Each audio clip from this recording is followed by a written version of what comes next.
नमस्कार दोस्तों, आप सभी का स्वागत है संसार दर्पण यूट्यूब चैनल में। दोस्तों, आज की जो हमारी कहानी है वो आपको जीवन में बहुत सारी प्रेरणाएं देगी। इस कहानी को पूरा अवश्य सुनें। आज की जो कहानी है ये एक कबूतर और कबूतरी का प्रसंग है। इस कहानी में आप जानने वाले हैं कि जिस घर में बेटियां होती हैं, जिस पिता के यहाँ बेटियां होती हैं, तो वो उनकी परवरिश कैसे करते हैं। किसी भी घर में पुत्री का जन्म लेना कितना शुभ होता है, कितना खास दिन होता है। जिस घर में जब पुत्री जन्म लेती है, शास्त्रों में ऐसा बताया गया है कि जिस घर में पुत्री जन्म लेती है वो घर बहुत ही भाग्यशाली होता है। और गरुड़ पुराण में यहाँ तक लिखा है, जिस घर में पुत्री जन्म नहीं लेती उस घर में उस व्यक्ति का मुख देखने का भी धर्म नहीं होता है। ऐसा गरुड़ पुराण में स्पष्ट लिखा हुआ है। लेकिन जो लोग अपनी पुत्री को भारी छूट देते हैं, भारी लाड प्यार करते हैं, तो उनकी पुत्रियां बिगड़ जाती हैं। आज की कहानी आपको यही सीख देके जाएगी। कहानी को शुरू करने से पहले आपसे एक छोटा सा निवेदन करूंगा कि आप यदि अगर चैनल पर नए हैं तो कृपया चैनल को सब्सक्राइब कर लें और बेल आइकन ऑन कर लें। और वीडियो पसंद आए तो वीडियो को लाइक करके जाना। तो आइए, आपका कीमती समय बर्बाद ना करते हुए वीडियो को शुरू करते हैं। प्राचीन काल समय में एक जंगल में एक कबूतर और कबूतरी बैठे हुए थे। सर्दियों की रात थी, बहुत ही ज्यादा सर्दी पड़ रही थी। तब कबूतरी कबूतर से कहती है, पिया जी, आज की रात निकालने के लिए ऐसा क्या किया जाए जो आधी रात निकल जाए। सर्दी बहुत भारी पड़ रही। कबूतरी कहती कि आप हमें कुछ ऐसी कहानी सुनाओ जिससे आधी रात कट जाए। कबूतर कबूतरी की बात सुनने के बाद कहानी शुरू करता है। कबूतर कबूतरी से कहता है कि तुम ध्यान से सुनो, बड़ी ज्ञानवर्धक कहानी और बड़ी प्रेरणादायक है। जो कहानी मैं तुम्हें सुनाने जा रहा हूँ वह एक सेठ और उनकी पुत्री की है। कबूतर कहानी शुरू करता है और कबूतरी बड़े ही ध्यान से सुनती है। और जो लोग इस कहानी को सुन रहे हैं वो इस कहानी को पूरा अवश्य सुने। एक नगर में एक सेठ रहता था। उस सेठ के घर में एक पुत्री ने जन्म लिया। जब पुत्री ने जन्म लिया तो सेठ के घर में एक अजीब तरीका का खुशी का माहौल रहा। वो अपनी पुत्री से इतना प्यार करता था कि इसकी कोई भी सीमा नहीं थी। पुत्री को किसी चीज के लिए कुछ भी कहने की जरूरत नहीं थी। सेठ पहले से पुत्री की हर इच्छा को पूरा करता था। सेठ के लाड़ प्यार ने अपनी पुत्री को इतना बिगाड़ दिया था कि वह किसी की नहीं सुनती थी। सेठ की पुत्री इतनी नकारा हो चुकी थी कि उसका किसी भी काम में मन नहीं लगता था। सुबह 10-11 बजे से पहले बिस्तर से नहीं उठा करती थी। घर वाले यदि कुछ कहते तो उनको 10-20 बातें सुना देती थी। दिन भर जवान लड़कों के साथ इधर उधर घूमा करती थी।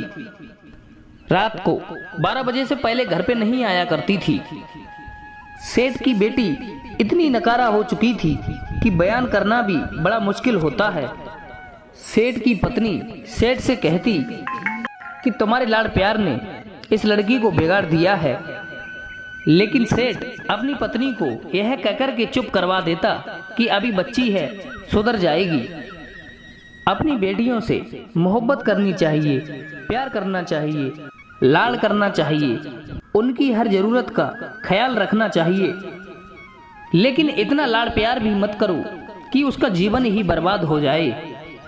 वो सेठ ऐसा अंधा हो गया था कि उसे अपनी पुत्री के लाड़ प्यार में कुछ भी दिखाई नहीं देता था, सिर्फ अपनी पुत्री ही दिखाई देती थी। वह सेठ ये बात भूल गया था कि मेरी पुत्री को एक दिन दूसरे के घर भी जाना है। बहन बेटी जो होती हैं वो अपने घर में कभी नहीं समाती, उन्हें दूसरे घर जाना ही होता है। सेठ इस बात को भूल गया। सेठ अपनी पुत्री से इतनी मोहब्बत करता था, उसको कभी डांटता भी नहीं था। यदि कोई दूसरा भी, उसकी माँ, उसका भाई, कोई वगैरह वगैरह भी डांटते थे तो सेठ उनसे भी लड़ता था। वो सेठ फिर भी यही कहता कि अभी बच्ची है, सुधर जाएगी। अपनी पुत्री को हमेशा अच्छे संस्कार देना चाहिए। हर माता पिता को यह बात अच्छी तरह से मालूम होती है कि उनकी पुत्री को एक दिन जवान होने के बाद दूसरे घर में जाना पड़ता है। बेटी की हर गलती को माता पिता भाई सहन कर सकते हैं, लेकिन ससुराल वाले कभी सहन नहीं करेंगे। इसलिए पुत्री को अच्छे संस्कार दो। कबूतर कबूतरी से यह बात कह रहा है और कबूतरी बड़े ही ध्यान से सुन रही है। अब सेठ की बच्ची जवान हो चुकी है। अब सेठ को एक चिंता सताने लगी। कोई अच्छा सा वर, कोई अच्छा सा घर ढूंढकर मैं अपनी पुत्री का विवाह करूं। यह कर्तव्य हर माता पिता का होता है। जिस घर में लड़कियां जन्म लेती हैं, हर माता पिता का यह सपना होता है वे अपनी पुत्री की अच्छे घर में शादी करें और उसका अच्छा घर बस जाए। सेठ भी इसी चिंता को लेकर बहुत ही दुखी रहने लगा। सेठ अपनी पुत्री के लिए अच्छे अच्छे रिश्ते ढूंढता, अच्छे अच्छे वर ढूंढता। तब तक उसको एक अच्छा रिश्ता मिल जाता है और सेठ अपनी पुत्री की शादी बड़े धूमधाम से कर देता है। बहुत सारा धन देकर के अपनी पुत्री को विदा करता है। जब उसकी पुत्री ससुराल में जाती है तो उसके 10 दिन बाद ही अपने पिता को फोन करती है और पिताजी से कहती है कि पिताजी आप इसी वक्त मुझे लेने के लिए आ जाओ। आपने मुझे कैसे नरक में डाल दिया है, मैं इस नरक में एक मिनट भी नहीं रहना चाहती हूँ। सेठ अपनी पुत्री की बात सुनने के बाद बहुत ही चिंतित होता है, बड़ा दुखी होता है। सेठ सोचने लगता है कि मैंने रिश्ता तो बड़ा सही ढूंढा था, बिल्कुल काबिल लोग थे, लेकिन पुत्री कह रही है बिल्कुल नरक में डाल दिया है। इन 10 दिनों में ऐसी कौन सी आफत आ गई है जिसके कारण मेरी पुत्री ऐसा कह रही है। चिंतित होता है और अपनी पुत्री की ससुराल में पहुंच जाता है। यदि हमारी पुत्री के लक्षण ठीक होते हैं, हमारी पुत्री सही होती है, पुत्री के संस्कार सही होते हैं, तो पुत्री की ससुराल में उसके माता पिता को बड़ा सम्मान दिया जाता है, उसको आदर दिया जाता है, उसका सम्मान किया जाता है। लेकिन जब वो सेठ अपनी पुत्री की ससुराल में पहुंचा तो उसको कोई मान सम्मान नहीं मिला, उसको कोई राम राम करने के लिए तैयार नहीं हुआ। जब वह अपनी पुत्री की ससुराल में पहुंचता है तो सबसे पहले उसे उसकी समधन मिलती है, यानी सेठ की पुत्री की सास मिलती है। जाकर वह अपनी समधन से राम राम करता है, लेकिन सेठ की समधन भी मुंह फुला लेती है और कुछ जवाब नहीं देती है। सेठ फिर अपनी समधी से मिलता है, समधी से जय श्री राम कहता है, नमस्कार करता है, लेकिन वो भी कोई जवाब नहीं देते हैं। इसी तरह से पुत्री की ससुराल में उसको कोई जवाब नहीं देते हैं, यानी उसको कोई भी मान सम्मान नहीं दे रहा था। अंत में सेठ अपने दामाद से मिलता है। सेठ का दामाद कहता कि आप अपनी पुत्री को ले जाओ, हमें इसकी जरूरत नहीं है। ऐसी बिगड़ी हुई औलाद आपने पैदा की है कि हमारे घर को इसने नरक बना दिया है। इसको तुरंत इसी वक्त यहाँ से ले जाओ और जो तुमने शादी में दहेज दिया है उसका बैठ करके हिसाब किताब कर लो, हमें इसकी जरूरत नहीं है। सेठ बहुत ही दुखी होता है। उसके बाद सेठ अपनी पुत्री के कमरे में जाता है और अपनी पुत्री से कहता है कि पुत्री क्या बात हो गई। सेठ की पुत्री पिताजी से कहती है कि पिताजी अब मुझे इस नरक में नहीं रहना है, यदि आप मुझे जीवित देखना चाहते हैं तो इसी वक्त मुझे यहाँ से ले चलो। इतनी बात सुनने के बाद सेठ अपनी पुत्री को साथ लेकर के ससुराल के घर से बाहर निकल जाता है, लेकिन पुत्री के ससुराल वाले सेठ को जयराम जी की नहीं करते हैं। रास्ते में सेठ अपनी पुत्री से पूछता है कि पुत्री, आप मुझे एक बात बताइए कि तुम्हारी सास कैसी है। तो पुत्री कहती है कि पिताजी, आप तो उसके बारे में पूछो ही मत, वो तो एकदम डायक है, उसने मेरा जीना हराम कर दिया है। ऐसे डायन के घर में आपने शादी की है, वो हर वक्त मुझे तंग करती रहती है। ऐसी डायन का भी नाम मत लो। सेठ कहता है ठीक है, आपके ससुर कैसे हैं। सेठ की पुत्री कहती है कि उस दुष्ट का भी नाम मत लो, वह तो एकदम दुष्ट है, राक्षस है। उसके बाद सेठ कहता है कि ठीक है, उसे छोड़ो। उसके बाद बताओ कि तुम्हारे जो जेठ हैं वो कैसे हैं। जेठ के बारे में भी पुत्री यही कहती है कि जेठ तो बहुत ही जल्लाद है। उसके बाद पुत्री की यह बात सुनने के बाद सेठ पूछता है कि तुम्हारी ननद कैसी है, वो तो ठीक होगी, वो तो तुमसे प्रेम करती होगी।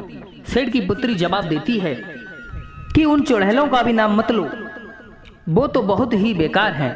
सेठ अपनी पुत्री की बात सुनने के बाद फिर सेठ पूछता है कि अच्छा ये बताइए कि तुम्हारे पति कैसे हैं, वो तो तुमसे बेहद प्रेम करते होंगे। फिर सेठ की पुत्री कहती है कि वो तो यमदूत है, उसका तुम नाम भी मत लो, बहुत ही दुष्ट इंसान है, उसने मेरा जीना हराम कर रखा है, मुझे मारता पीटता रहता है। सेठ पुत्री की यह बात सुनने के बाद पूछता है कि अच्छा ये बताइए कि तुम्हारे मोहल्ले वाले कैसे हैं। सेठ की पुत्री जवाब देती है कि पिताजी, मोहल्लों के बारे में भी कुछ मत पूछो, मोहल्ले वाले भी लुच्चे लपंके बदमाश हैं, पूरा मोहल्ला ही खराब है। सेठ भी बहुत बुद्धिमान था। सेठ समझ गया था कि एक इंसान खराब हो सकता है, दो इंसान खराब हो सकते हैं, हो सकता है मेरी पुत्री के ससुराल वाले खराब हों, लेकिन मोहल्ले वाले तो खराब नहीं हो सकते। इसलिए दोष मेरी पुत्री में है, मेरी पुत्री के ससुराल वालों में नहीं। सेठ इस बात को समझ जाता है कि सारा नतीजा लाड़ प्यार का है। मैं अपनी पुत्री को इतना लाड़ प्यार नहीं करता, उसको अच्छे संस्कार देता तो इसकी नौबत नहीं आती। सेठ चुपचाप अपनी पुत्री को लेकर के घर आ जाता है। जैसे ही सेठ की पुत्री अपने घर में कदम रखती है, लेकिन पुत्री की जो भाभी थी वो भी मुंह फैला लेती है। सेठ की पुत्री यह सोचने लगती है कि मेरी भाभी आज मुंह क्यों फुला रही है, यह तो मुझसे बड़ा प्रेम किया करती थी, मीठी मीठी बातें किया करती थी, लेकिन मुझे आज देखकर ये मुंह क्यों फुला रही है। वो अपनी भाभी से जाके पूछती हैं कि ऐसी क्या बात है कि तुमने मुझे देखकर मुंह क्यों फुला लिया। तो वह कहती है कि मुंह नहीं फुलाऊं तो और क्या करूं, तुम्हारी शादी कर दी, तुम्हें ससुराल भेजा था, लेकिन तुम फिर से मेरी छाती पर ही मुंह डालने के लिए आ गई हो, इसलिए तुम आज के बाद मेरे से बात मत करना।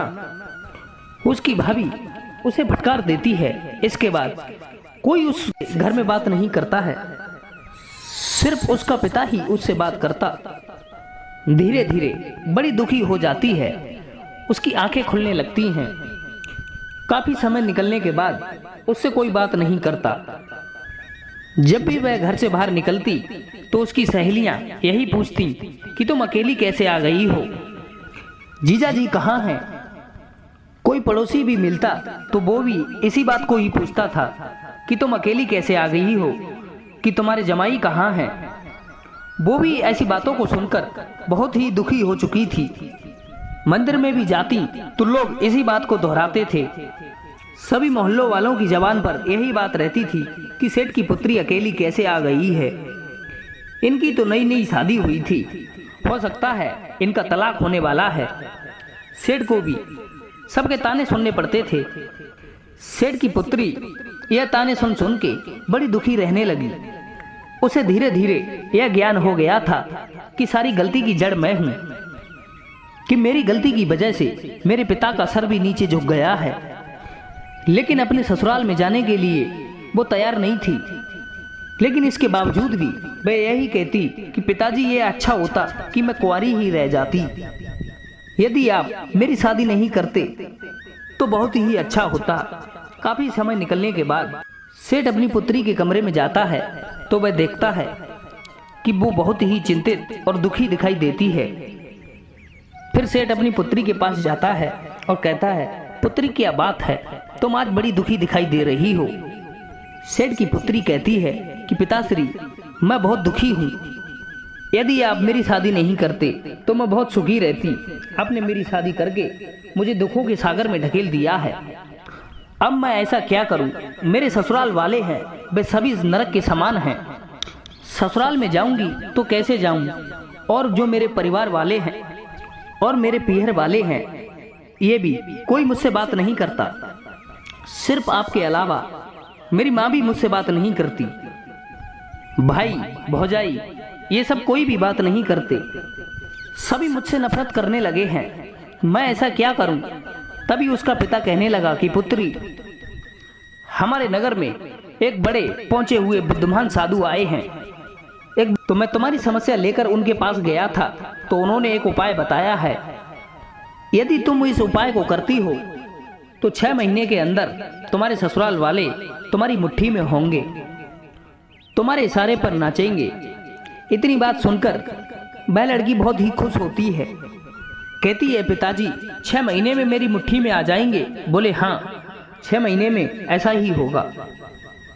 पिताश्री, वो उपाय मुझे जल्दी से बताइए, मैं उस उपाय को जरूर करूंगी। उस लड़की का पिता अपनी पुत्री को उपाय बताता है और कहता है, 6 महीने तक एक मंत्र का जाप करना है और साधना करनी है। अगर इस काम को तुम करती हो तो तुम्हारे पति, तुम्हारे ससुर, तुम्हारी सास, ननद, जेठ सभी तुम्हारी मुट्ठी में होंगे। जैसा तुम कहोगी वैसा ही होगा। तुम उस घर की रानी बन जाओगी, उस घर की मालकिन बन जाओगी। पुत्री बहुत ही खुश होती है, लेकिन कहती है, पिताजी ये तंत्र मंत्र वाला काम मेरे से नहीं होता है। सेठ कहता है, ठीक है पुत्री, तुम मंत्र का जाप नहीं कर सकती, मंत्र का जाप मैं करूंगा, तुम केवल बस साधना कर लेना। तो पुत्री कहती कि साधना कैसी होती है? तो सेठ बताता है कि तुम बस 6 महीने तक मौन रहना। तुमसे कोई भी कुछ कहे तो जवाब नहीं देना है। हर इंसान की बात को सुनना है, हर इंसान के पैर छूना है, यही साधना होती है। सेठ की पुत्री कहती है कि पिताश्री, केवल 6 महीने में ही हो जाएगा, इससे ज्यादा मुरे से नहीं होगा।